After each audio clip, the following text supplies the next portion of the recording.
Today's top story from the perspective of someone who's there. You are looking live. This just in. Not my beat. Of course, Michael, host of MP on the Mic, 910 The Fan in Richmond. Covered the team on the beat for many, many years before that. Miguel, how are you, sir? I'm kind of glad we didn't do this on Friday. My show was pretty angry on Friday. I think a lot of shows were just frustrated. But now that we have a calm, cool sense about ourselves, we can just have a nice, rational discussion of why everything is terrible. Michael, how many people should get fired today? Let's just rationally and calmly say that Jack Del Rio is an idiot who's never coached a good day in his life and should be fired. I mean, that got no. I think realistically where we are is a search for answers. It's obvious to me, and I think most people who have been around long enough, around Rivera specifically, that and even reading the tea leaves about Josh Harris, he does not want to do things rashly. Rivera is loyal to a fault. There was not going to be changes coming, which means you need to figure out what the problems are so that you can ultimately solve them. And obviously it's more important for the job security purposes. If they figure them out, we're radio hosts. Their job is to fix it. But when you try to diagnose the problem specifically with the defense, where have you landed going into this week against the Falcons? Yeah, Jack Del Rio has said on many occasions that, he doesn't blitz a lot because with a front four that good, they should be good to take care of business on their own. And I agree with that conceptually. I do. I think he's got the right idea.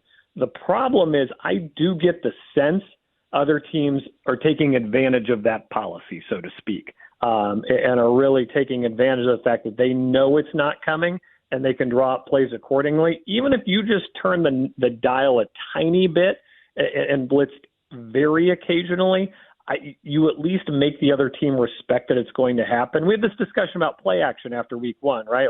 Sam Howell didn't do enough play action there in those first weeks. They added it in. It doesn't matter if you do it every time, although I'm a big proponent of play action. It just matters that opponents think you might do it. It might be a thing that happens.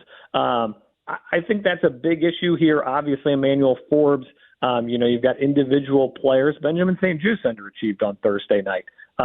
You've got individual players underachieving. You've got a unit probably underachieving as a whole. But the bottom line is, Craig, it's year 4, man. It's year 4 of this.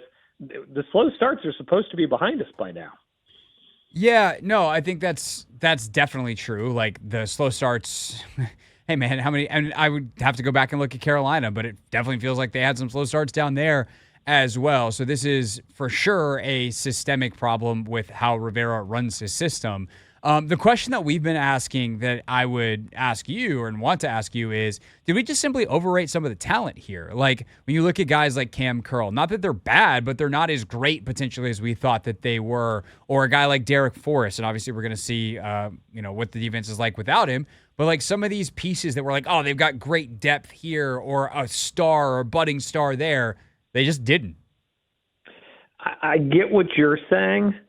I'm not prepared to go there yet. I think we've seen enough from these guys, and I'd throw St. Juste in there too. We've seen enough from them physically to say, hey, the potential for something good is there. Watching the 49ers last night, and everybody hates it when we bring up Kyle Shanahan, but watching the 49ers last night, Cleveland Farrell's on their defensive line. He was a top 10 pick by the Raiders who completely busted out of there. And now he's in San Francisco as part of that great defense. So I think, in most sports, I think coaching is overrated, and I think talent is king. In football, I think coaching and team unity and success is a really, really big part of what happens here.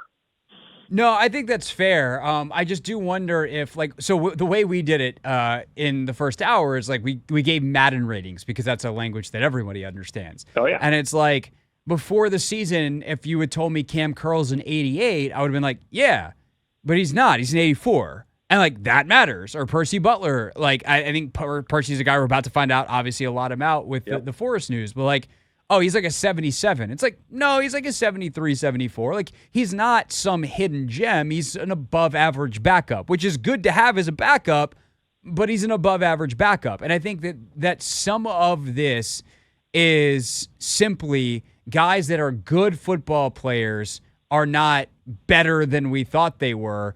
And that's showing up in a way that is, I think, unfortunately also being enhanced by the scheme and the lack of fit and a lot of other things. Yeah, I get what you're saying. I don't disagree with what you're saying. But, man, that front four is not overrated. Like, as athletes, as people, like, those guys are as good as we think they are. Like, and they're not winning. They didn't get Justin Fields dirty at all. Chase Young's probably the most polarizing guy on the team right now, right? The raw statistics suggest Chase Young is having a great year. You can also line up an equal number of people on the other side who say he is not playing within this system. He's allowing quarterbacks to slide out. He's allowing gaps for running backs to fly through because he's chasing those numbers, because he's chasing those pressures. If the front four doesn't deliver, it makes the group back there look worse for sure. Now, you also had the case where in back-to-back games, I mean, look, A.J. Brown figured it out, and the Eagles are a really good team, and then the Bears just did that, 4 days later, piled on. I think that it needs to be better up front so that it can be better in the back. That's fair. I think that's well put. And these guys are really, like, their Madden ratings, we were like, no, they were pretty right. Maybe Chase is actually better than we thought. But for some reason, it is not coming together in terms of dominance. And maybe that's an issue, too. It's like, no, they're all really good, but they're not dominant, and they need them to be dominant. Michael Phillips with us here on The Hoffman Show, the Team 980, always live as well on the free Odyssey app. So then you get to the solutions, and this is where we get to spitball a bunch of ideas without any repercussions for whether or not they're right. But this is what they're actually doing in Ashburn to try to figure it out. Like, what are the fixes at this point? Yeah, and that's obviously the big question that Jack Del Rio is going to be facing this week. I mentioned one of my solutions I'd like to see, whoever it is at safety come down into the box a little more, mix up the looks a little more, just help get everybody on their toes there on the offensive line, mix it up so it's not just straight rush when you're one-on-one every play, give the quarterback something to think about. It's funny because so often in these situations, we're going to simplify things. That's the favorite coach catchphrase. Sean Payton's already used that this year. We're going to simplify the offense. We're going to make it simpler. I'd go the other way. I'd make it more complicated at this point. I'd throw more at people from more places and more directions. I'd probably rotate more regularly, get more fresh bodies out there. I know that's an easier thing to say and a harder thing to do when there's a skill deficit when you're switching guys out. And I think you've got to come up with a solution to what I would call the Chase Young problem. And we can go deeper on that. The problem is, whether it's perception or reality, that he's not playing within this system, but you have to have him out there because, as we've seen, he's a freak athlete. There's like 10 people like him in the entire world who can do what he does physically. You have to reconcile those two things somehow. Yeah, I mean, so that's something that I was talking about with someone earlier today is like, I think that the flaw is not necessarily that Chase isn't playing within the system. The flaw is the system itself. And the system itself is set up to have stars and support players, and they do not have that. They have stars in all four positions. So you're inherently wasting talent and also asking guys to do stuff that they're not necessarily good at. And that's why I think like John Allen has not had a particularly phenomenal year where he has playing next to lesser players. Because you look at what Chase is doing right now, and like he's the only guy with any real production, it feels like, outside of Montez and a few bursts and the 3-and-out from Daron Payne against Denver. But like by and large, he's been their best defensive lineman, but he's the one that's messing it all up. Like that math doesn't math. I know I'm bad at math, Michael, but that math doesn't math.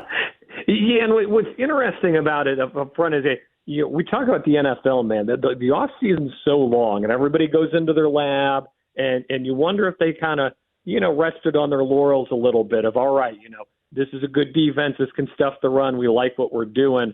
And now teams are throwing some other stuff at them, and teams are throwing some deep stuff at them, and teams are, throwing some of this play action, get out in space game at them, and they're having a little bit of a hard time adjusting here. That's football, right? Punch and counter punch. They didn't seem to come into this season with a fresh punch. But I think they're absorbing some good ones from opposing offenses right now. And as we mentioned, this is the Ron Rivera trend. You start slow, you pick it up. This has been the Jack Del Rio trend at defensive coordinator. You start slow, you pick it up. So if you ask me, am I how do I feel long term here? I feel like statistically speaking, they'll probably pick it up. They'll probably be all right in the second half of the season. The problem is you would hope by year 4 that we could move past this somehow, and you would hope we could move past aspiring to 9, and especially with, we haven't talked about the offense yet. In reflection this weekend and in watching back some of the games, I think this offense is definitively better than last year's offense. I don't know that I needed a whole weekend to figure that out, but I did. I'll give myself the pat on the back. The offense is taken that step forward, and if the defense had just held serve, we're talking about a very different situation right now. Right. Like, if it wasn't for the Broncos, they'd be on pace to be the worst point-scoring defense in the history of the league. That's not good enough, whether the offense is good or bad. But, by the way, the offense is all right. So, you should be over 500 at least, but the defense is defensing. Michael Phillips with us, who spent his weekend watching football on the team 980. And you said we haven't mentioned the offense. What do you think the back half of the interview's for? There is this thought that, and we're just gonna go here because we're having a radio conversation and this is what we do. But there's this thought that fire Rivera, hire EB, let him be the head coach. I don't know that that's the best thing for this franchise long term. Not because I don't think that, for instance, next year Eric Bieniemy couldn't be a very good head coach for this franchise, but he doesn't have the infrastructure right now to be able to do that at a maximum level. I think that the best thing for this offense this year is to let EB continue working with Sam Howell in the capacity that he has with the people that are in place. Do you agree with that premise? I agree with your premise, Craig Hoffman. How about that? Yeah. So the head coach is responsible for everything. The defense is a disaster. It's inherently unfair to take a guy who literally has spent the last 5 years of his career in an unfair situation and say, all right, you want to be the head coach? Go fix the defense. It's week 6. Have fun. But also keep developing Sam Howell and keep calling those plays, right? Come on, man. What are we doing here? We can learn everything we need to learn from him as offensive coordinator this year, I believe. I think we can get a good enough read on what's happening and how the team responds to him and whether he's worthy of consideration as head coach next year. I absolutely think he'll be in that mix. I also absolutely think we have 12 games of football left, and those 12 games will be very revealing. How the team responds to him week in, week out, through losing streaks, through winning streaks. And you see ownership has been close. I don't think that'll be the case forever, but they've been at practices. They've been at games. They're keeping an eye on all this, which I think is very, very savvy. The other thing is, if you talk about removing Ron, you're talking about an owner who's making a very instinctive decision after 5 weeks. And these guys have worked so hard to present themselves as not Dan Snyder. And Craig, you're a young man, but I think you remember what happened when Dan Snyder took over this football team. He spent his first 4 years just randomly firing people at all times. For an organization that has worked so hard to be not Dan Snyder, it would be really out of character to make a Dan Snyder move right now.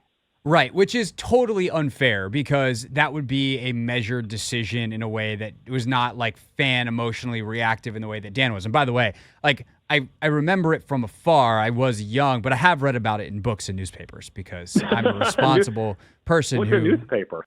Yeah, we don't talk about those on this show, at least not while you're on. Anyway, the point is, wow. I always tell people, I teach a class now at VCU here. I teach a journalism class. I tell you, a newspaper, it's a thing. We used to print out the internet every night and take it to people. That is a very good line. Also, I now want to come guest lecture in your class. What time is class? It's 2 to 3:15. Okay, we can make that work. VCU's campus is not far from Odyssey, Richmond. I just got to come down. What day is class? Mondays and Wednesdays. Yeah, we can make this work. We can put you on the Zoom box too. I'm always looking for an excuse to come down to Richmond. I got people down there. Now we're talking. I got people and things to do down there. I love it. Anthony, you want to come to Richmond? Go. You could. People would be like, "Aren't you supposed to be in the class?" They definitely might mistake me. Yes. Yeah. I've got a key to the building at Odyssey Richmond. I can let you in. That's good because we do. I mean, typically they've let me in to do the show. It's like, oh, you want to work? Come right in this way. Here's where you set up. Anyway, the offense, journalism. You just never know what we're going to talk about here with Michael Phillips on a Monday. You just know that Michael Phillips will be with us on a Monday. What else is on your radar this week? How are you feeling that lovely radio show that you do between now and the Falcons game? Yeah, I got a 3-game stretch here is how I'm looking at it, right? So your third game in this 3-game stretch is the Eagles, and let's just level. They're probably going to lose to the Eagles. It's not to say they can't win. Obviously, we saw them come very close, but the Eagles are a good football team. They're probably going to win. So that gives you this week and next week, the Falcons and the Giants, both on the road, both winnable games, both losable games as well. Falcons showed some signs of life, showed a little bit of a pulse yesterday. The Giants just have this team's number historically, but I would point out the Falcons and the Giants both really struggling offensively, at least statistically. Desmond Ridder showed up when it mattered on Sunday, but statistically speaking, these are 2 bad offenses. This is a really important time to get right, and this is a really important time to steady the ship. I'm not saying they have to win both, but you got to win at least one of these next 2. Otherwise, Philly's going to be a 4-game losing streak, and that's where you lose things. Yeah, that feels like it could get really bad.